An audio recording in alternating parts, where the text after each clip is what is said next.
of this and then we're done. We'll easily get done, by the way. The last thing that we did, if you recall, was length-tension relationship. We went over that detail. Length of what? Length of the sarcomere is going to dictate how hard a muscle contracts, how much tension we're going to generate. That's what that whole thing was about. Now what we're going to do is we're going to move on from that. And by the way, after that first page, every other page after that reinforces that first page. And that first page is needed to understand everything after it, which is why we spent so much time on it. So when you study each subsequent page after the first page, you're studying for the first page.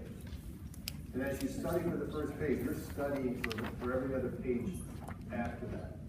And that's one of the nice things about this chapter, is you just keep on getting reinforced. The information keeps on getting reinforced and reinforced and reinforced. So there's a lot of different things we're going to discuss after that first page, but it's all interrelated, as you're going to see. Just like the length-tension relationship was very related to that first page. So too is this. So what is this? What we're going to talk about is one muscle cell and how it contracts and the dynamics behind it and what we see and what it is that we're seeing relating to that first page. So if I were to take a muscle out of your body, bicep muscle, your gastrocnemius muscle, and dissect it down to one muscle cell. Take all of the other muscle cells, throw them away, but keep one muscle cell in that entire muscle and do an experiment on it and show how it contracts and how it relaxes. That's what this is. This is the contractile response of an individual muscle fiber. All right? So what we're going to do is that we're going to draw this trace, and as we draw the trace, we're going to talk about these words, and then we're going to go back to all of these steps. So again, we're going to reinforce what we already know. So, again, we have one single muscle cell, not a muscle, but one cell of an entire muscle. And we're going to see how it contracts and relaxes. Bless you. So on this axis, once again, we're going to have tension. Just like we did with the length-tension relationship that we saw last Wednesday, we're going to talk about tension again. Tension is generated when we have contraction. Tension is generated when we get shorter, the muscle gets shorter. It generates a force called tension. And here on this axis is simply time. All right? So we're going to have this muscle cell. And at this point, it's going to be completely relaxed, which is why we're not generating any tension. It's zero. No tension. All right? We have a muscle cell in a completely relaxed state. Now what we're going to do, where this arrow is, we're going to excite the muscle. So once again, we're going to talk about excitation, contraction, coupling. When you excite a muscle cell, what is it going to do? Eventually it's going to what? It's going to contract, right? We went over it in a lot of detail. That's the first page. Exciting a muscle, causing it to contract. That's why we say excitation, contraction, coupling. They're coupled together. So that's the point at which we're going to excite the muscle. By the way, when we're exciting the muscle, tell me what's happening right there. What have we done? What do we have on the surface of the muscle cell now? If we've excited it, what do we have? Action potentials. So that's what that point is. That point is the point at which action potentials are being generated, are conducting. Is that going to lead to contraction? Yes, it is. We went over it in a lot of detail. Okay, that's all this stuff. All right, that's going to lead to contraction. We're right there. We just excited the muscle. Okay? And again, we're measuring the tension in the muscle. We're going to measure the amount of force generated in the muscle because it contracts. So right there at that point, we excited it. Now it contracts. And then we're going to allow it to relax. That's what we call a twitch. When you see the word twitch, what that means is we've gotten a contraction followed by a relaxation of the muscle. All right? And again, it's a twitch of one muscle cell. Not the whole muscle, but the entire muscle cell. All right? Now, I started to excite it right here, but it didn't contract cell right there. Is there something wrong with this muscle? Nope, that's what's supposed to happen. Why don't you tell me what happened in this time right here, which, by the way, is called the lag phase. What happens during that time? So we generated action potentials right there. As soon as you generated action potential, is the muscle cell going to contract? Of course it's not. Why? Because the action potentials must conduct over the surface of the membrane. It must cause the release of calcium in those calcium channels of the ESR. Has the muscle contracted yet, by the way? When we release calcium, has the muscle contracted at that point? Nope. Then what? Then calcium is going to bind to troponin, correct? And then troponin is going to change its shape, right? And then what is it going to do? It's going to pull what? Tropomyosin. Has the muscle contracted yet? Nope. Tropomyosin gets pulled out of the way. What does it reveal? The active sites, right? On the actin, correct? Has the muscle cell contracted yet? Nope. Once we reveal those active sites, then what? Cross bridge. Has the muscle contracted yet? Nope. That's what the lag phase is. The lag phase is all that stuff. Action potential is being generated, then conducting, then causing the release of calcium, then binding troponin, then troponin changing its conformation, then it's the movement of tropomyosin out of the way, active sites revealed, cross bridge. The lag phase is steps, if we want to follow the notes, steps 4 through 10. That's what it is. So as I said, as we study stuff from this chapter, as we go on to subsequent pages, it's going to reinforce the first page. If you don't understand the first page, that makes absolutely no sense to you. All right? Now we get the muscle cell contracting. What's happening here? Specifically, what's causing the tension to be generated? Tell me specifically what is happening right there.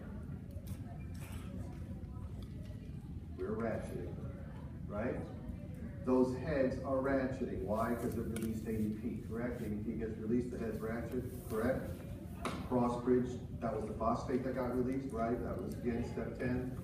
So why is this muscle cell generating tension? Because the heads are ratcheting while still attached to the thin filament, and the thin filaments do what? They slide medially.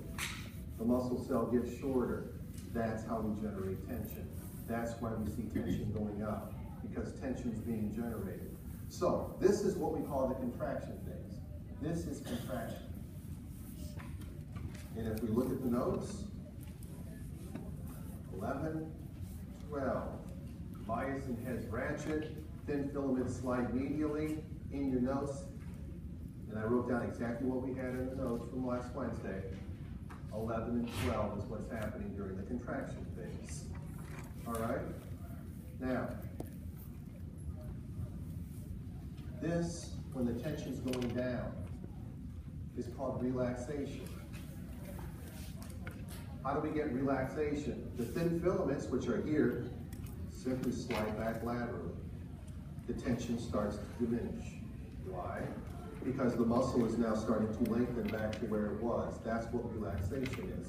But what do we need to have happen before this muscle cell relaxes? What specifically must happen, and it must happen right there at the peak. What has to happen in order for this to relax, the muscle cell? Something special has to happen.